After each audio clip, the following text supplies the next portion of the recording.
like the rest of the country, Youngstown and the Mahoning Valley was all in on supporting the war effort of both the U.S. and the Allies who were fighting Nazi Germany, Italy, and Japan. But a major part besides steel production and other product production for the war effort, and all the thousands of local men and women who went into the service and left the area during the war, was to finance all these efforts. And of course the war bonds of that period, 1941 to 45, were a very key way to do that in terms of providing a capital for the United States government to pay for all the material and costs that went into prosecuting this war. And so you saw war bond drives going on that involved celebrities who came to town. Eleanor Roosevelt was here promoting war bonds. Marlene Dietrich was here promoting war bonds, and the steel company executives were side by side with them, urging local people to buy bonds. The Youngstown Playhouse had a war bond drive at their theater so that people could come out and hear why it was important, possibly be entertained, but the thing was for people to buy these bonds with the guarantee that they would receive their money back plus interest once the war was over. A lot of changes happened quickly. First of all, the war period provided women many opportunities to work outside of the home, to take over for men who had gone into service, and that went right into the steel mill floors in terms of operating mills and equipment and running tow motors, whatever was needed to do. And I think a lot of women got a taste for working. They would normally have not had that opportunity, but once the war was over and the men were coming back from service, it was understood that they were going to get their jobs back.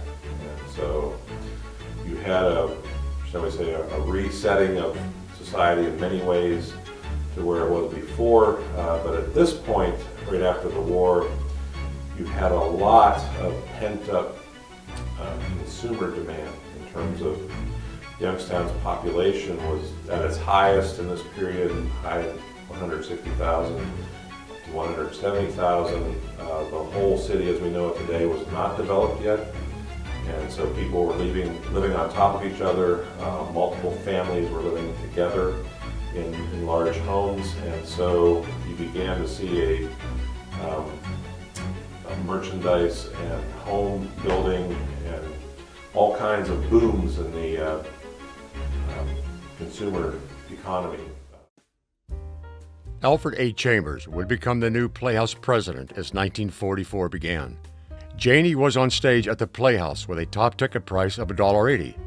Talbot Pearson, who arrived at the Playhouse in late 1943, was now suddenly gone, and Richard N. Gage would serve as his replacement. Curtain Time would become the new name for the Playhouse Playbill publication. Productions of Claudia and Wings Over Europe on the Playhouse stage drew crowds to the Market Street Theater. Wings Over Europe would hold special significance in future years as being the stage debut for local actor Joseph A. Flynn in the role of Faulkner. Flynn, a graduate of Youngstown's Rayen High School, would appear several times on the Playhouse stage. He would be one of the first Playhouse actors to move on to a professional acting career by appearing in numerous films and television shows, including the ABC TV sitcom McHale's Navy from 1962 to 1966.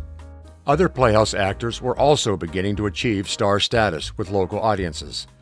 Wanda Lou Davis and James Merv Jones would team up in Pursuit of Happiness in 1945 and would become two favorite personalities on the Playhouse stage.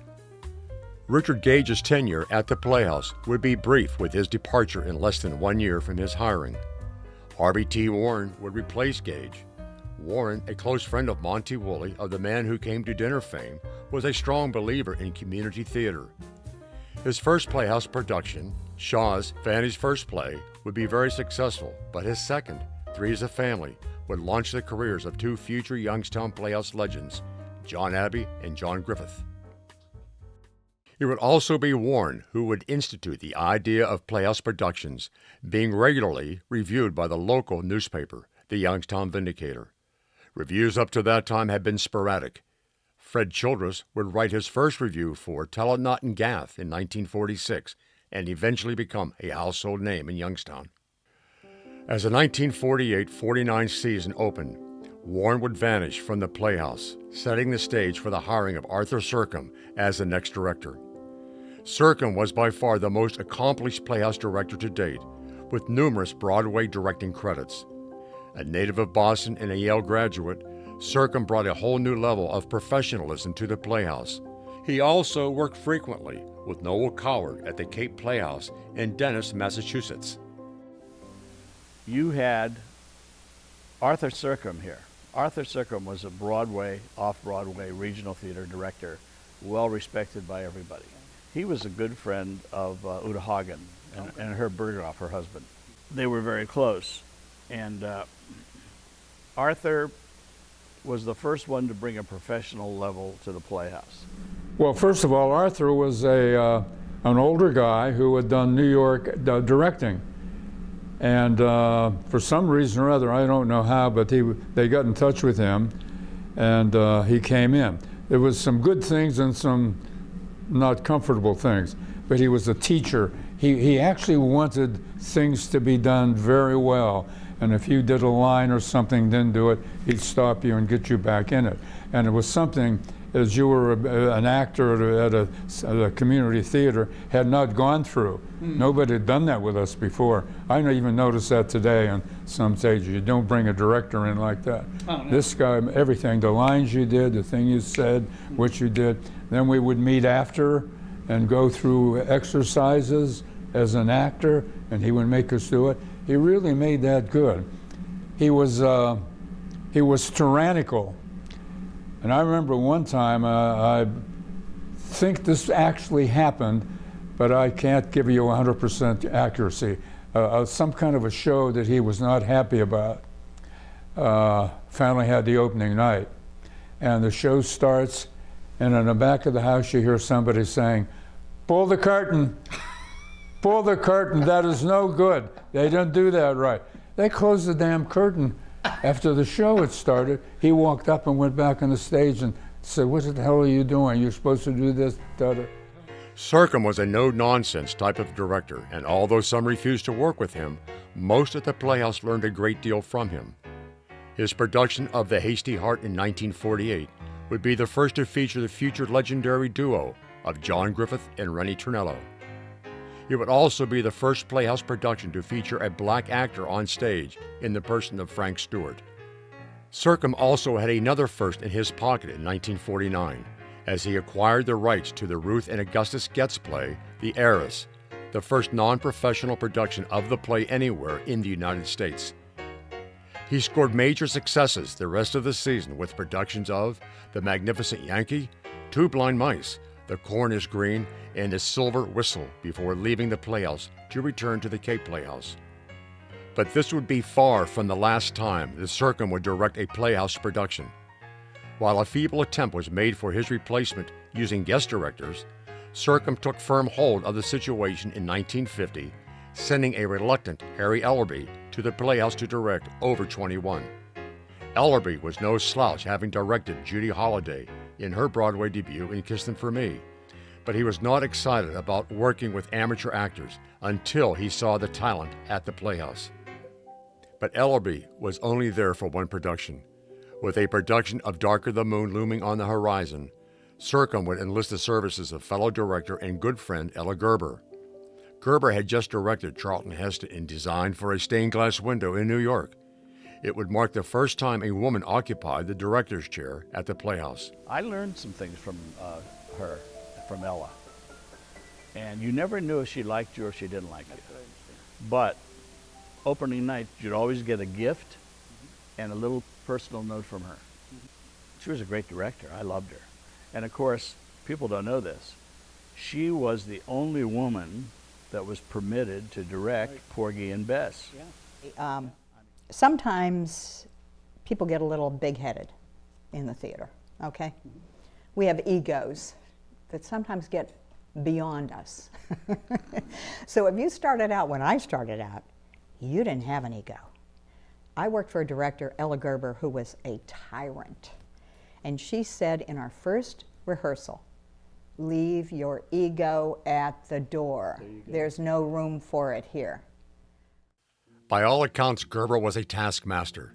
She had no time nor patience for anything less than professional behavior from her actors.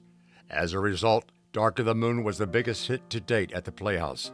It ushered in the debuts of Rod MacDonald, Paul Herman, and Carol Russo.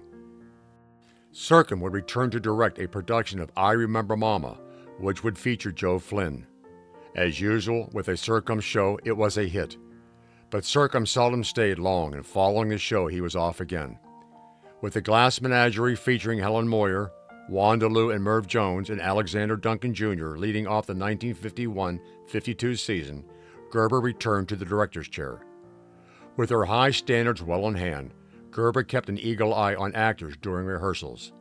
Noticing conduct during a rehearsal which she firmly disagreed with, she leaped on stage, stating firmly, "I'm not going to have anyone bitch up my show for me."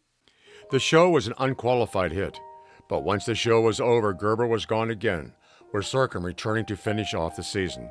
The Playhouse had been so successful to this point that memberships rose to 3,700 season tickets, and performance runs were extended from 11 to 15 performances. During the 1953-1954 season, however, reality would creep into the Playhouse. With a current show in rehearsal causing problems for actors, Sircom canned the show for something easier for the actors to grasp in a short time. The result was a production of Western Union plays by acclaimed playwrights Albert Hackett and Francis Goodrich. Disaster loomed as the show would go down in Playhouse history as the worst show ever produced at the Youngstown Playhouse. John Yoder, a cast member, stated that it was so bad that they were lucky the audience didn't throw things at the actors on stage. Even Vindicator critic Fred Childress added his disdain in his review, stating, quote, "I thought the theater had outgrown comedies like Western Union plays. If it hasn't, I certainly have," unquote. With the Playhouse turning away 50 people per night at most performances, it became clear that they were outgrowing the Market Street Theater. Sircom began lobbying then-President Edwin L. Stanley for a new and larger Youngstown Playhouse. To prove his point, Sircom staged a production of Amal and the Night Visitors with the Youngstown Philharmonic Orchestra and a 40-voice community choir.